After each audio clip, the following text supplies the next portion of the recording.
สวัสดีครับ Suksanwan Sabado Krab. Today is August 12, 2023, and we are here in Phuwanali Resort in Khao Yai, which is the northeast area of Thailand near Korat.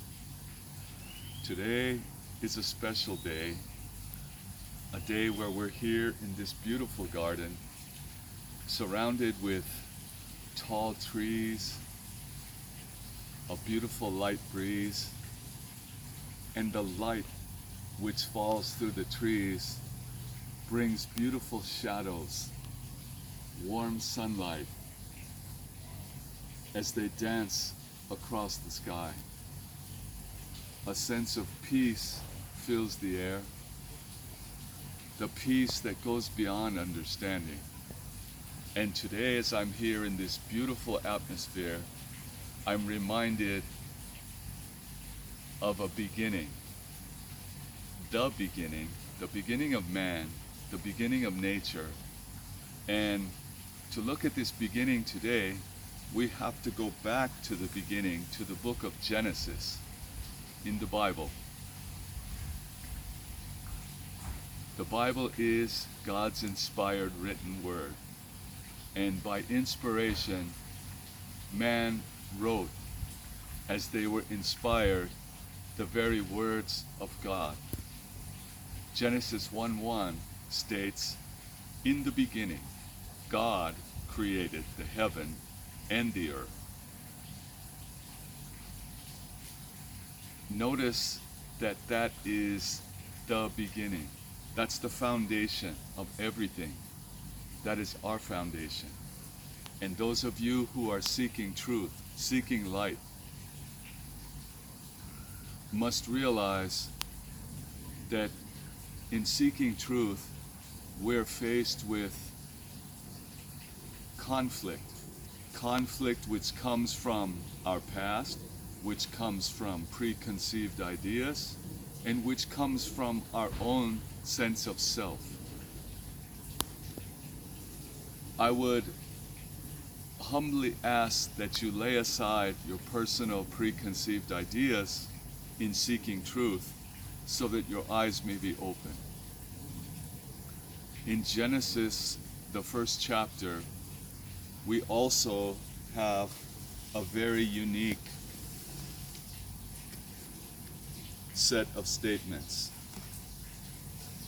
Let's explore that together, shall we?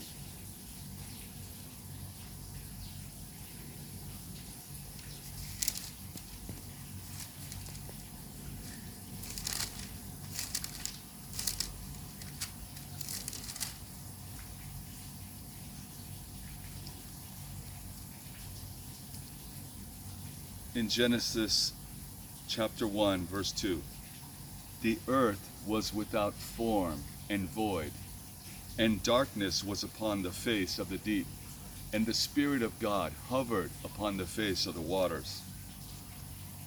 Then God said, 'Let there be light,' and there was light. And God saw the light that it was good, and God divided the light from the darkness. And he called the light day, and the darkness he called night. So the evening and the morning were the first day."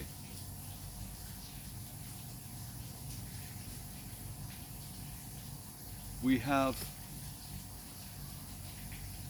a beginning, we have a creator, and in the succession of creation that follows in Genesis, we have God showing up on the scene. We have God speaking, and when God speaks, the very elements of the earth must obey. God created light, and he separated the light from the darkness, which gave us the daily cycle.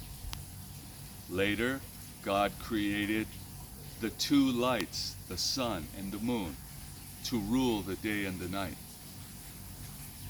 That cycle has been a weekly cycle that has created a division of time into 7 days.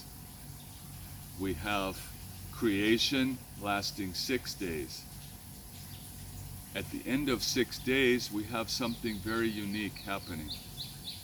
We have God resting from his work. And let's resume.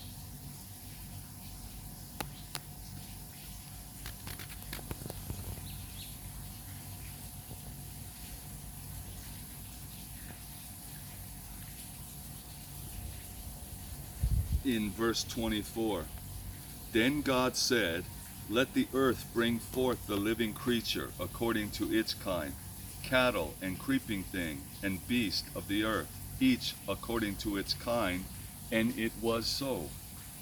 And God made the beast of the earth according to its kind, cattle according to its kind, and everything that creeps upon the face of the earth according to its kind.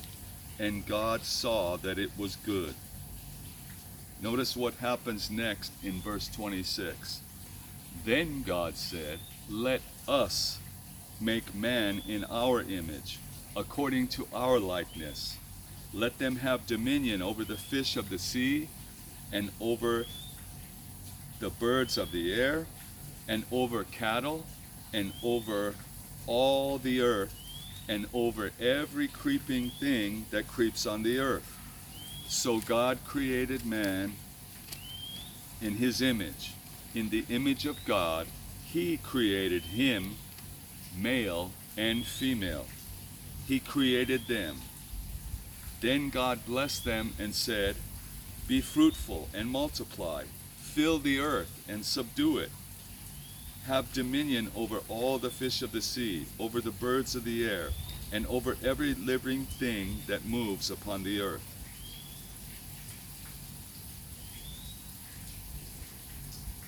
And God saw everything that he had made, and indeed it was very good. So the evening and the morning were the 6th day. Now this is the important part that I want to share with you today. That's chapter 1. It ends in the culmination, in the finishing work of creation. And the pinnacle, the height of God's creation, was creating man and women. Chapter 2. Thus the heavens and the earth and the host of all of them were finished. And on the 7th day, God ended his work which he had done, and he rested on the 7th day from all his work which he had done. Now notice God rested, not because he was tired, but because he wanted to sit back and enjoy, to appreciate, to spend time with his creation. Verse 3, chapter 2. Then God blessed the 7th day and sanctified it, because in it he rested from all his work which he had created and made. And I want to both expand and clarify upon one point. We can't just bypass the work and the rest without focusing on one word. After God created, after he designed, after he worked the work which he worked, after he made man in his own image, he rested. He observed, and he had a sense of accomplishment, a sense of completion. But he didn't stop there. He blessed the 7th day, which created a special quality to that day, but he sanctified it. And the word sanctified, if you look it up in Webster's dictionary or in the Cambridge or Oxford dictionary, the word sanctified means to be set apart and made holy. So God set aside the 7th day, he sanctified it, and he made it holy. To be made holy means to purify and to set apart for his own purpose. Notice what happened. God created the beautiful garden. He created everything, beast, creeping thing, cattle, man. But he didn't stop there. He wanted to spend time with his creation, so he set apart one day to spend with his beautiful creation. He said, "Come, taste and see that I am good. Sup with me, fellowship with me. Set aside your time and enter the eternal time, my time. For God has no beginning and he has no end. And he invites us to come to fellowship with him on a day like today. Today, my friend, there is a beautiful blessing waiting for you. Today is a time to find peace from your weary work. The world has its rat race, its care, where men run to and from, where we're crowded with things in our mind, where we're bombarded by war, by crime, by everything that is the modern world of today. But there's an invitation. God said, remember me. Remember the Sabbath day. Remember your beginning. Remember your Creator. And remember your beginning. But don't stop there. We also have a home in heaven waiting for those who choose to be with God, who choose to follow him, and who want to be faithful to their Creator.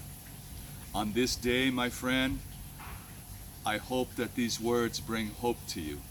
I hope that they remind you of your beginning, but that they also bring your eyes upward to the heavens, to where God has a home prepared for you. May God bless you today. May he cause his face to shine upon you and bring you peace. Thank you for your time. And Sawadee krap. God bless.